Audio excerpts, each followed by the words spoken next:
Hello and welcome to another managerial special from the Honest Football Podcast. I'm Craig Savage, and with me as always is Mr. Daniel Cody. Today we are back in Yorkshire and we're back to a team that we've already done a managerial special this season, and that is Barnsley. And this time they have sacked Poya Asbaghi as their first team coach, alongside Ferran Sibilia as assistant coach by mutual consent. Barnsley's statement says the Swede was appointed in the role in November 2021 and proved popular with players and staff alike here at Oakwell. Taken over in difficult circumstances, Asbaghi gradually improved the side's performances, but ultimately it wasn't enough. On his departure, Asbaghi said, "I would like to thank everybody at Oakwell for their time and efforts over the last months. This, of course, includes players, fans, and staff. It's been a real privilege to work in Barnsley, and I wish everybody all the very best in the upcoming seasons." After Friday night's defeat at Huddersfield confirmed the club's relegation from the Sky Bet Championship, both parties agreed to end the 36-year-old's tenure. Assistant coach Ferran Sibilia will also depart, and the club would like to thank both men for their tireless efforts. Khalid El Ahmad, Chief Executive Officer, added, "On behalf of Barnsley Football Club, I would like to thank both Poya and Ferran for their hard work and professionalism during this difficult time. Our search for a new coach has already started, and an announcement will follow once that process concluded. Martin Devaney will now take charge of first team affairs alongside Tom Harben and Joe Lauman for the remainder of the 21-22 season, with the Reds set to welcome Blackpool at Oakwell on Tuesday night. You can get our prediction on Barnsley versus Blackpool in the eye above in our midweek predictions. So this doesn't surprise me that he's gone, but why do it now with 3 games to go? It's strange, isn't it?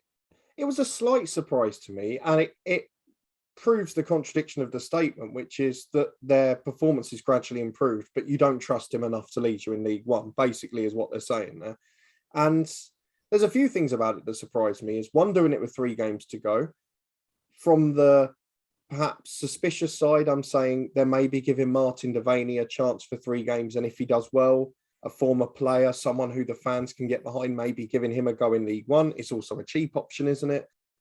That's the only reason I can give for the other thing that surprises me, which is that Martin Devaney is the temporary manager instead of Joseph Lauman, who did it last time after Marcus Schopp was sacked. So why would it not be the same person if you're going to get someone in quickly? Very surprising. Look, ultimately, Poya took over a situation that was awful because Marcus Schopp was the wrong appointment. We called that in the summer when he was appointed, and I mean, I even predicted them to get relegated in pre-season. You didn't have them too much higher. The thing that changed when Marcus Schopp left his role or was sacked after a short while in the season is that at that point, Derby obviously had the massive points deduction. They've ultimately gone down with them. Peterborough looked poor. They'd ultimately gone down with them. But Hull were in disarray as well. And what no one banked on was the big Hull takeover. Reading obviously had their troubles too, but we sort of banked on them maybe staying up when Poya came in because of that whole situation. And once they got a little bit of lift off from the takeover and some signings, Barnsley were always banging trouble. And I feel for Poya a bit because he inherited a team that had been recruited poorly in the summer. Barnsley are a club that live within their means, but that does mean they sell a lot of big players each summer or lose a lot of big players. This summer, they lost all of their coaching team near enough to West Brom. They lost Alex Mowat to West Brom. Daryl DK's goals were going to be almost impossible to replace. And ultimately, it's cost them, hasn't it? Yeah, absolutely. And he came in in November, but in the league, it took them to February to get that first win. Yeah, and look, we've got to be fair from a results point of view. They've won 4 in 27 games, and that isn't enough. I'm excluding the Barrow Cup game, which was just an awful game defensively from both sides, but it's not enough. You can understand from a results point of view why he's gone. But if you believe he's a great coach, if as the statement says you are improving performances, then maybe he was the right man. But I think it was a difficult task from the get-go, particularly after the whole takeover. It's been 3 from 4 for a long time in the Championship. And I guess that ultimate disappointment was that little spell from February to March where Barnsley picked up a few results, Reading dropped, but then Reading changed their manager and pulled away. So maybe are Barnsley the victims of their own downfall for not doing it sooner, you could argue. It's a difficult situation, but I can understand why he's gone. But ultimately, results both under him and under Marcus Schopp just weren't good enough. Barnsley took the risk again, hiring someone that doesn't have that English Football League experience. And this time it's come to bite them on the backside with obviously the appointment of Marcus Shot before Poya Asbaghi. So do Barnsley change their philosophy of who to hire as a new head coach or a manager, or do they still stick for someone that's in the European market, not at a big club in Europe, but someone who's done okay for themselves?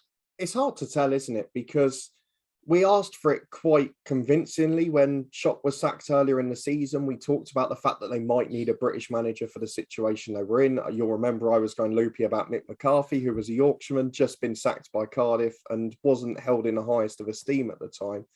But I felt a manager of his nature could do a job in that situation. Ultimately, they went back to the same process they usually do, and we probably shouldn't be surprised if they do again. But as I mentioned a bit earlier, I'm pretty convinced that the reason they've gone for a different temporary or interim manager is to give Martin Devaney a chance. He's a man who's played over 150 games for the club. He's a man that the fans will get on board with. And if he does well in these 3 games, which to be fair, against sides that haven't got a huge amount to play for, are home to Blackpool and Preston, mid-table teams in the next 2 games. If he does well, we might see him get the job. It's a cheaper option for the club, but ultimately, I don't think we can be surprised if we get yet another left field appointment for League One next season.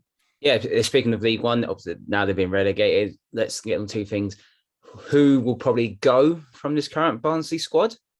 And how do you think Barnsley would do next season in League One?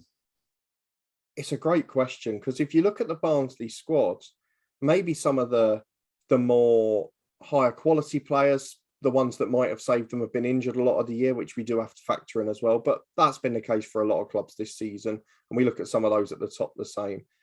The biggest issue for Barnsley is there has to be some quality in this squad. I know they lost DK's goals. They lost Mowat. They lost 1 or 2 others. But this is a side that finished 5th last season. And I know the Championship, it was behind closed doors. It was a very different feel to the year. But to go from 5th to bottom in the space of 12 months is crazy, really. So I do worry. We've seen Barnsley before. They do bounce back well. I wouldn't be surprised if 1 or 2 go. I think Callum Styles is a player that a Championship club will come in for. There are a few younger players with big potential in the squad, but ultimately a lot of them this season haven't covered themselves in glory under 2 different coaches and an interim. So whether or not people are going to come calling for lots, I'm not too sure. In League One next season, we've got a very difficult task to predict, because we've mentioned League One is a crazy league. Some of the sides and the reputations in that division are crazy. A lot of managerial changes later in the season there. Clubs looking promising. We know already that teams like Pompey, Ipswich, Charlton aren't going up. We know that Sunderland are going to be in the playoffs more than likely. We know there's a lot of big teams that are still going to potentially be in League One next year. Derby too as well, of course, going down. If they get the takeover and the backing that they need to run the club properly, they're going to be a threat in League One.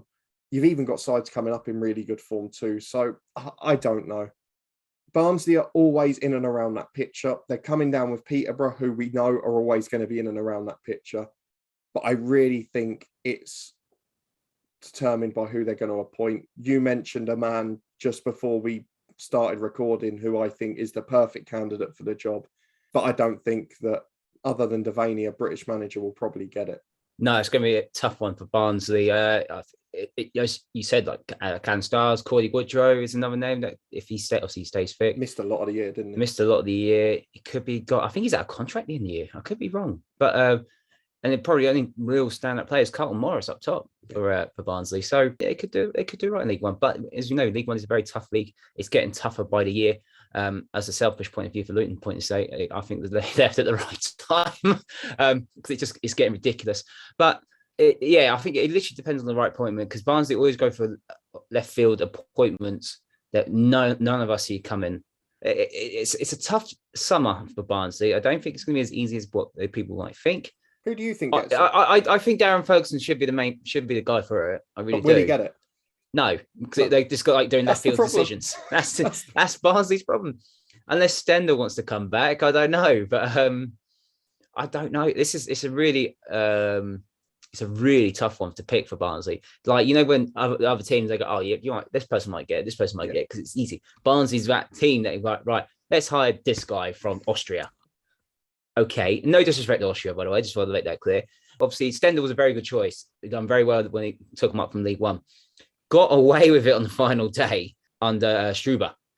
And then he went to America, and then, it just got worse and worse. Despite, obviously, Ishmael was the catchment, because obviously Ishmael done very well. But then after that, it's you can only use that trick so many times, and now it's been caught. And I think they need to change their direction. It's going to be very tough for a European coach to manage in League One, and let alone the Championship. But it's going to be totally different, totally different. There's going to be big expectation, isn't there? And you're in a situation where if the manager isn't in the top 6 or 8 after, or in touching distance after 10 or 15 games, the fan pressure is going to come. It's not like this year where, let's be honest, after the Valerian Ismail year, there was a bit of a free hit element to it in terms of the top half of the table, but not many people probably could have predicted them being bottom. No, well, you did, unfortunately for me. But that is our thoughts on Barnsley sacking Poya Asbaghi. Who do you think will be the new Barnsley head coach? Because we haven't got a Scooby-Doo who we think it's going to be. Let us know in the comments. Don't forget to like this video, subscribe to the Honest Football Podcast. You can follow us on Twitter @HonestFootball3. And we'll see you next time.